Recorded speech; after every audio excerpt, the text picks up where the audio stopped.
अस्सलाम वालेकुम स्टूडेंट्स। आज का हमारा टॉपिक है relationship between optimal primal and dual solution.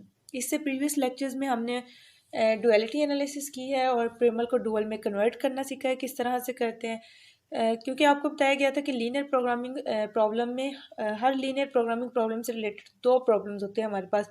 उसमें से जो ओरिजिनल प्रॉब्लम होता है उसको प्रिमल बोला जाता है और जो उसका सेकेंड प्रॉब्लम जो हम बनाते हैं वो उसको बोलते हैं डुअल। तो यहाँ पे अब देखिए, अगर आप उसको उन क्वेश्चंस को सॉल्व करें, जब हमने उसमें लीनियर प्रोग्रामिंग मॉडल का जो प्रिमल था उसको डुअल में कन्वर्ट किया था, अगर आपने उसको सॉल्व करना हो तो प्रिमल को अलहदा से सॉल्व करना पड़ेगा और डुअल को अलहदा से सॉल्व करना पड़ेगा। मेथड्स आपको बताए हुए हैं, उसमें सिंप्लेक्स मेथड यूज़ हो जाता है, एम टेक्निक यूज़ हो जाती है और टू फेज मेथड यूज़ हो जाते हैं। नेक्स्ट जो आज हमारा टॉपिक है वो है relationship between optimal primal and dual solution. इससे क्या होगा कि अगर इसमें हम बेसिकली सीखेंगे कि अगर हमारे पास एक प्रॉब्लम का सलूशन मौजूद है, फॉर एग्जांपल ये जो हमारे पास प्रिमल है, अगर हमारे पास इस प्रिमल का सलूशन मौजूद है तो हम उससे डुअल का फाइंड कर सकते हैं। और अगर हमारे पास डुअल का सलूशन मौजूद है, मतलब एक का अगर हम फाइंड कर लें तो उससे हम दूसरे का फाइंड कर सकते हैं।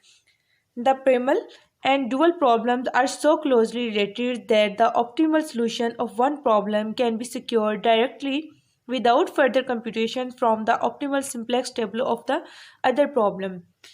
अगर एक प्रॉब्लम का हम जो ऑप्टिमल सॉल्यूशन है वो दूसरी प्रॉब्लम के सिंप्लेक्स टेबुलों से हम डायरेक्टली फाइंड कर सकते हैं। कि मतलब अगर हम फॉर एग्जांपल अगर हम प्रिमल को सॉल्व कर रहे हैं, अगर प्रिमल को सॉल्व करके हम उसका सिंप्लेक्स मेथड से सॉल्व करने के बाद हम उसका ऑप्टिमल सॉल्यूशन फाइंड कर लें, देन उस ऑप्टिमल सॉल्यूशन से हम डुअल का सॉल्यूशन फाइंड कर सकते हैं।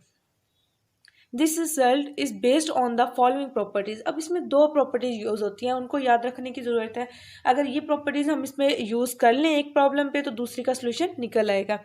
उसमें फर्स्ट प्रॉपर्टी क्या है, at any simplex iteration of the primal और द डुअल।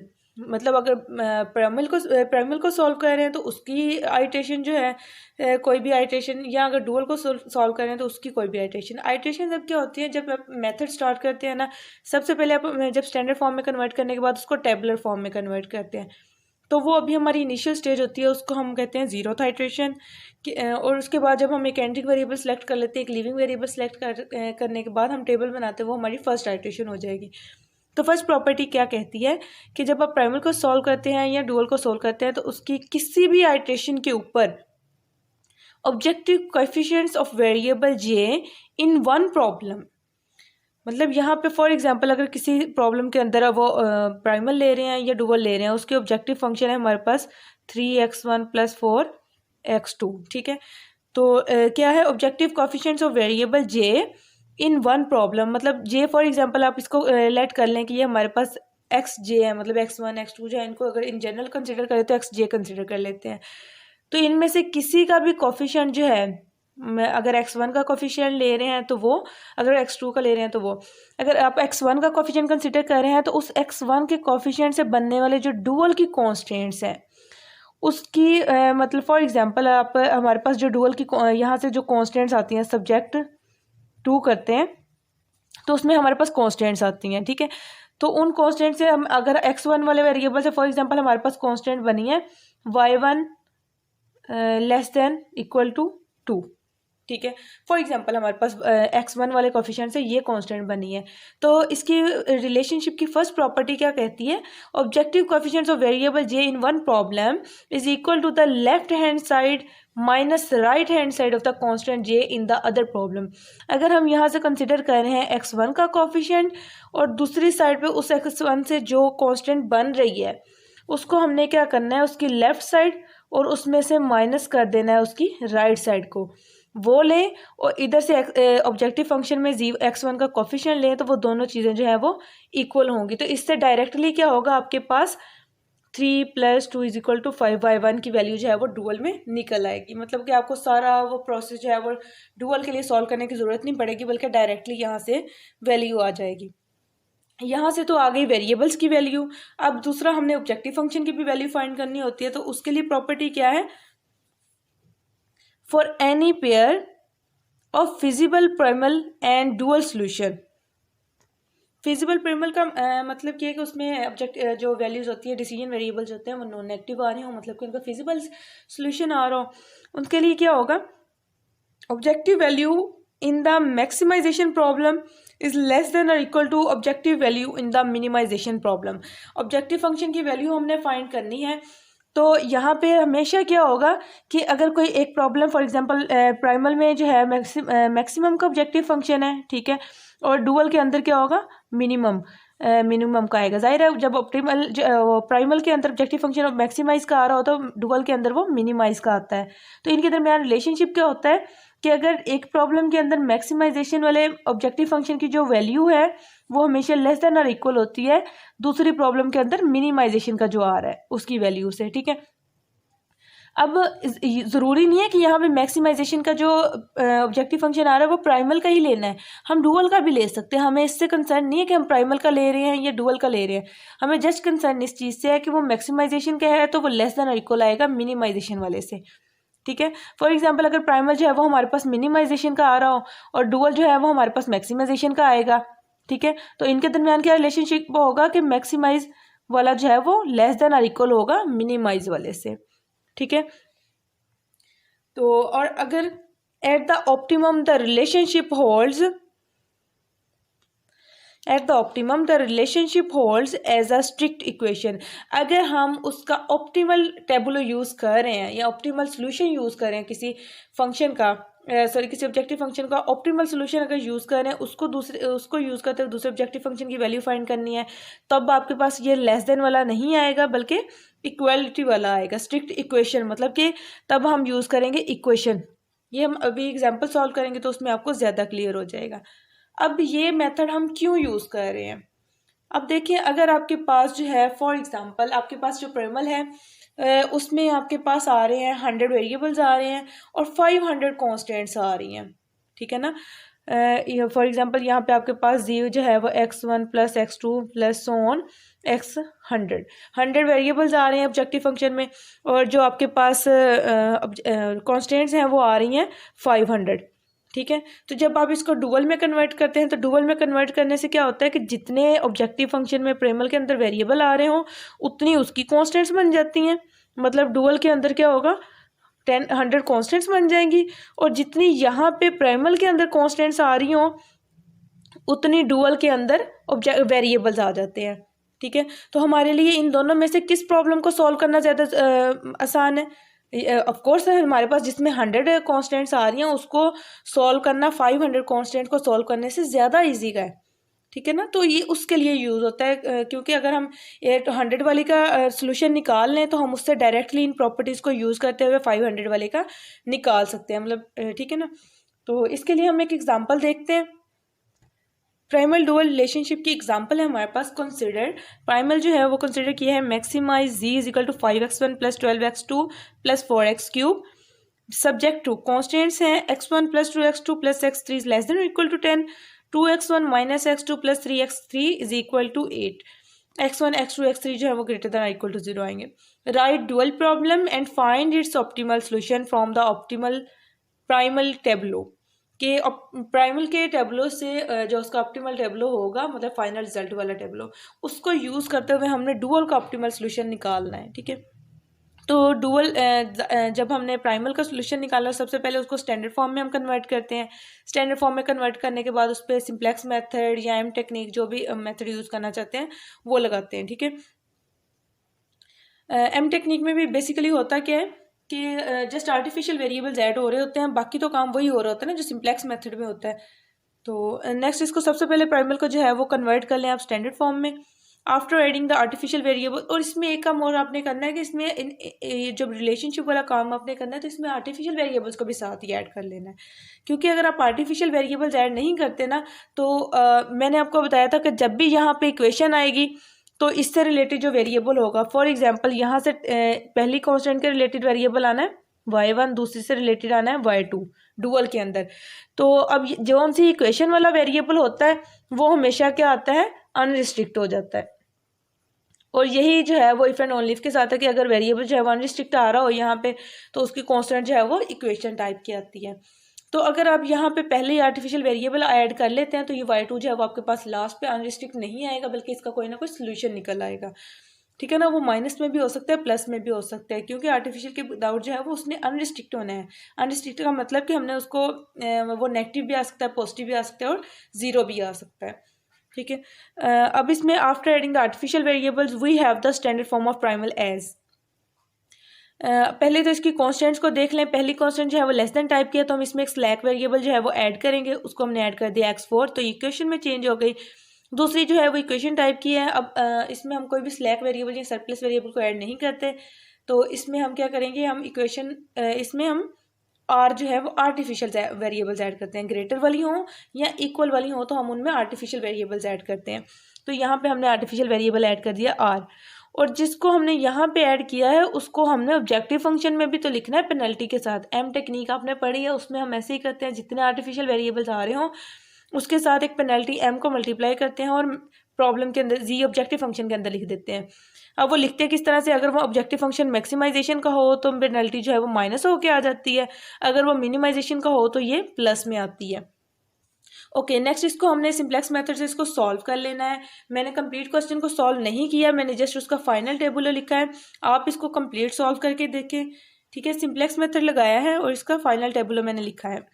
उसमें क्या आ रहा है, जी की वैल्यू जो है वो यहाँ पे 274/5 आ रही है, x2 की वैल्यू 12/5 और x1 की वैल्यू 26/5 आ रही है। इसको स्टॉप इसलिए यहाँ पे कर दिया। अब देखिए प्रॉब्लम जो था वो मैक्सिमाइजेशन का था, और यहाँ पे देखिए कोई भी नॉन नेगेटिव कोई भी जो है वो नेगेटिव वैल्यू नहीं आ रही। हम मैक्सिमाइज का प्रॉब्लम हो तो एंट्रिंग वेरिएबल जो होता है वो हमारा मोस्ट नेगेटिव वैल्यू होती है, तो यहाँ पे कोई भी नेगेटिव नंबर नहीं आ रहा, तो इसलिए हमने अपने मेथड को यहाँ पे स्टॉप कर दिया। ये इसका ऑप्टिमल सोल्यूशन है, ऑप्टिमल। ठीक है, जो मतलब हमारा फाइनल सोल्यूशन होता है। अब इससे हमने इस टेबल को यूज़ करते हुए हमने अपने डुअल का सोल्यूशन निकालना है। तो सबसे पहले इस प्रॉब्लम को डुअल में कन्वर्ट करते हैं। डुअल में कन्वर्ट किस तरह से करेंगे कि अगर ऑब्जेक्टिव फंक्शन प्राइमल के अंदर मैक्सिमाइज का है तो वो डुअल के अंदर किसका आएगा, मिनिमाइज का। ठीक है, मिनिमाइज एक कांस्टेंट जो है वो y1 से रिलेटेड हो जाएगी पहली वाली, दूसरी जो है वो y2 से हो जाएगी। तो ऑब्जेक्टिव फंक्शन हम किस तरह से लिखेंगे, 10y1 + 8y2, ये हमारे पास ऑब्जेक्टिव फंक्शन आ गया। नेक्स्ट हमने कॉन्स्टेंट्स लिखनी है। कॉन्स्टेंट्स पहले x1 वाले कोफिशिएंट्स लिखें, x1 के कोफिशिएंट्स से बनाए। यहाँ पे देखिए x1 का कोफिशिएंट 1 है, यहाँ पे x1 का कोफिशिएंट 2 है, तो ये आ गया y1 + 2y2। ठीक है, राइट साइड मैंने आपसे कहा ये आप बाद में बनाया करें, वो बाद में लिखना इजी काम है। ठीक है, उसके बाद यहाँ अगर आप साथ साथ भी लिखना चाहते हैं तो x1 के कोफिशिएंट से हमने ये कांस्टेंट बनाई है, तो इसकी राइट साइड जो होती है वो जी ऑब्जेक्टिव फंक्शन के अंदर जो x1 का कोफिशिएंट आ रहा हो वो इसकी राइट साइड होती है। ठीक है, सिमिलरली हमने x2 से इसका बना लिया 2y1 - y2। ठीक है, और ये आ गया 12, क्योंकि मिनिमाइजेशन का डुअल आ रहा है तो इसके अंदर सारी की सारी कांस्टेंट जो है वो ग्रेटर देन टाइप की आनी है। ठीक है, इसी तरह से ये हमारे पास 3 कांस्टेंट ये वाली बनी। लास्ट पे x4 का कोफिशिएंट यहाँ पे 1 है, तो ये y1 आ गया, और यहाँ पे x4 का कोफिशिएंट 0 आ रहा है तो वो 0y2 हो जाएगा। ग्रेटर देन और इक्वल टू, इस इक्वेशन में देखिए इसके ऑब्जेक्टिव फंक्शन के अंदर 0x4 आ रहा है। ठीक है, तो वो आ गया ग्रेटर देन और इक्वल टू 0। लास्ट पे जो है हमारे पास क्या आ रहा है, y2 मतलब यहाँ पे देखें, यहाँ पे r नहीं है, इसका कोफिशिएंट 0 है y1 के साथ, और y2 वाली में इसका कोफिशिएंट क्या आ रहा है, 1। तो ये y2 जो है वो ग्रेटर देन और इक्वल टू किससे आएगा, ऑब्जेक्टिव फंक्शन में जो r के साथ कोफिशिएंट आ रहा है -m, तो ये ग्रेटर देन और इक्वल टू आ गया -m से। ठीक है, अब प्रॉपर्टीज़ को यूज़ करते हुए हमने इस डुअल का सोल्यूशन फाइंड करना है। एक मेथड तो ये है जो आप करेंगे कि प्राइमल का सोल्यूशन सिंप्लेक्स मेथड से निकाल लिया, वो फाइनल सोल्यूशन मैंने उसको आपको बता दिया है। इसी तरह से आप डुअल को स्टैंडर्ड फॉर्म में कन्वर्ट करने के बाद आप उस पर लगाएंगे सिंप्लेक्स मेथड, देन उसको सॉल्व करेंगे, और दोनों टेबल जो हैं वो आपने लिखने हैं, उसको कंपेयर करना है कि क्या वो रिजल्ट और ये जो अभी हम प्रॉपर्टीज़ को यूज़ करके रिजल्ट निकालने लगे हैं क्या ये दोनों सेम आते हैं। सबसे पहले हम पहली प्रॉपर्टी यूज़ करते हैं, वो किसके लिए यूज़ होती है, वेरिएबल्स की वैल्यू फाइंड करने के लिए। ठीक है, तो applying property 1 to the constant applying property 1 to the starting solution variable x4 and r in optimal iteration। अब क्योंकि यहाँ पे देखें इसकी ऑप्टिमल आइटरेशन हमने जी वाली रो लेनी है। ठीक है ना, हमने ऑब्जेक्टिव फंक्शन के कोफिशिएंट्स लेने थे ना पहली प्रॉपर्टी में। अब यहाँ पे देखें x1 का कोफिशिएंट 0 हो गया, ठीक है। इस टेबल के अंदर x1 का कोफिशिएंट 0 हो गया है, x2 का कोफिशिएंट भी 0 हो गया है, लेकिन यहाँ पे x3, x4 और r की वैल्यूज़ आ रही हैं, तो हम इनमें से कोई भी चूज़ कर सकते हैं। यहाँ से मैंने जो वैल्यूज़ ली हैं वो ली हैं x4 और r की, इससे रिलेटेड। अब यहाँ पे देखें, ये कांस्टेंट जो थी हमारे पास, ये किस वेरिएबल से रिलेटेड आई है, x1 से, ये आई है x2 से, ये आ गई x3 से, ठीक है, और ये वाली कांस्टेंट आ गई x4 से, और ये x5 से। अब मैंने ये x4 और x5 नहीं है, ये r की है, ठीक है। अब मैंने यही दो क्यों यूज़ किए हैं, क्योंकि इसमें सिर्फ एक एक वेरिएबल आ रहा है, इसमें y1 आ रहा है और इसमें सिर्फ y2 आ रहा है। अगर मैं ऊपर वाली लेती हूँ तो उनसे भी सॉल्व हो जाएगा, लेकिन उसमें थोड़ी सी कैलकुलेशन एक्स्ट्रा आपको करनी पड़ेगी, इसलिए मैंने x4 और r को चूज़ किया है। यहाँ पे देखिए x4 का कोफिशिएंट आ रहा है 29/5 और r का कोफिशिएंट आ रहा है -2/5 प्लस m। तो ये इसके जो ऑप्टिमल सोल्यूशन है, इससे हमारे पास x4 और r का की वैल्यू आ गई, जो कि है 29/5 एंड -2/5 प्लस m। तो इनसे रिलेटेड जो मतलब एसोसिएटेड डुअल कांस्टेंट्स वो कौन सी आ रही हैं, x4 का मैंने आपको बताया कि x4 की कांस्टेंट कौन सी आ रही है, y1 greater than equal to 0, और r के रिलेटेड कौन सी आ रही है, y2 greater than equal to -m, ठीक है। तो ये कांस्टेंट्स यहाँ पे लिख ली। अब इसकी जो प्रॉपर्टी 1 है, प्रॉपर्टी 1 आपको क्या बताई कि प्रॉपर्टी 1 है, at any simplex iteration of the primal or the dual, objective coefficients of variable j in one problem। अब हमने कौन से कंसिडर किए हैं, x4 और r वाले, तो उसके कोफिशिएंट जो हैं वो किसके इक्वल होंगे, left hand side minus right hand side of constant j in the other problem. मतलब जो दूसरी प्रॉब्लम के अंदर j से रिलेटेड जो कांस्टेंट आ रही है, उनके कोफिशिएंट्स को लेफ्ट में से राइट को माइनस करें तो वो इक्वल आएंगे ऑब्जेक्टिव कोफिशिएंट के, ठीक है। तो ऑब्जेक्टिव के अंदर x4 का कोफिशिएंट क्या आ रहा था, 29/5, और उससे रिलेटेड जो कांस्टेंट आई है वो आई है y1 माइनस ग्रेटर दैन और इक्वल टू 0। तो इसकी लेफ्ट साइड में से राइट साइड को माइनस करें और इसे ऑब्जेक्टिव फंक्शन के इक्वल लिख लें, ठीक है। इसी तरह से जो दूसरा r का आया है उसकी कांस्टेंट क्या आई है, y2 greater than equal to -m। इस -m को राइट साइड पे ले जाएं तो ये y2 प्लस m हो जाएगा, ये y1, ये y2 प्लस m हो जाएगा, ठीक है। और यहाँ से ये m दोनों साइड पे प्लस का ये कैंसिल हो जाएंगे और y2 की वैल्यू आ गई -2/5। यहाँ से जो y1 है उसकी वैल्यू आ गई 29/5। और लास्ट पे जो हमारे पास बचता है, अब आप देखें उसके ऑब्जेक्टिव फंक्शन के अंदर, डुअल के ऑब्जेक्टिव फंक्शन के अंदर सिर्फ ये दो ही वेरिएबल हैं और दोनों की वैल्यू हमारे पास आ गई है। Now using property 2 we find the value of objective function for the dual problem. अब जाहिर है हमने वेरिएबल्स की वैल्यू फाइंड कर ली, तो हमें ऑब्जेक्टिव फंक्शन की भी तो वैल्यू चाहिए। अब यहाँ पे फार्मूला क्या यूज़ होगा, फार्मूला होता है objective value in the maximisation problem is less than equal to objective value in the minimisation problem. लेकिन इसके अंदर क्या आ रहा है, लेस देन और इक्वल। नोट में एक चीज़ मैंने आपको लिखवाई कि अगर आप ये तो लेस देन और इक्वल तब आएगा जब आप कोई भी टेबल यूज़ कर रहे हैं, लेकिन अगर आप उसका फाइनल टेबल यूज़ कर रहे हैं, उसका ऑप्टिमल सोल्यूशन यूज़ कर रहे हैं, तब ये जो है वो स्ट्रिक्टली इक्वेशन आएगी, तब लेस देन का नहीं आना, सिर्फ इक्वेशन आनी है, ठीक है। हम ऑप्टिमल इसका सोल्यूशन यूज़ कर रहे हैं प्राइमल का, तो हम लिखेंगे optimal objective value in maximisation problem equal to optimal objective value in the minimisation problem. हम स्ट्रिक्टली लेस नहीं लगाएंगे, हम इक्वल लगाएंगे, क्योंकि हम ऑप्टिमल सोल्यूशन यूज़ कर रहे हैं, फाइनल सोल्यूशन जो उसका है। तो ये z था मैक्सिमाइजेशन में, और मिनिमाइजेशन में w है, तो z is equal to w आ गया, और z की वैल्यू जो है वो हम टेबल से लगा देंगे 274/5 इक्वल टू w, ठीक है। तो ये हम अब आप देखें, हमने सिर्फ एक प्राइमल की वैल्यू हमने फाइंड की, उसका फाइनल टेबल फाइंड किया है, फिर डुअल बनाया और सिंपली हमारे पास जो टेबल से डुअल की वैल्यू आ गई, ऑब्जेक्टिव फंक्शन की भी आ गई और वेरिएबल्स की भी आ गई। अगर आप इसको दूसरे मेथड से करते हैं कि आप पहले प्राइमल का सोल्यूशन निकालें सिंप्लेक्स मेथड से, देन आप सोल्यूशन निकालें डुअल का, तो वो काफ़ी ज़्यादा टाइम वो लगेगा उस पर, ठीक है। लेकिन आपने एक काम करना है, आपने लाजमी इसके लिए पहले प्राइमल का सोल्यूशन निकालना है, फिर डुअल का भी निकालना है, देन उसको इन दोनों प्रॉपर्टीज से निकालें, फिर देखें कि क्या ये सेम रिजल्ट आ रहा है, ठीक है। अगर उसमें कोई प्रॉब्लम होती है तो वो आप मुझसे डिस्कस कर सकते हैं कि भाई हमने ये क्वेश्चन सॉल्व किया है इन दोनों मेथड से, लेकिन दोनों से आंसर डिफरेंट आ रहा है, तो वो आप मुझसे कंसल्ट कर सकते हैं। ओके जी, अल्लाह हाफिज़।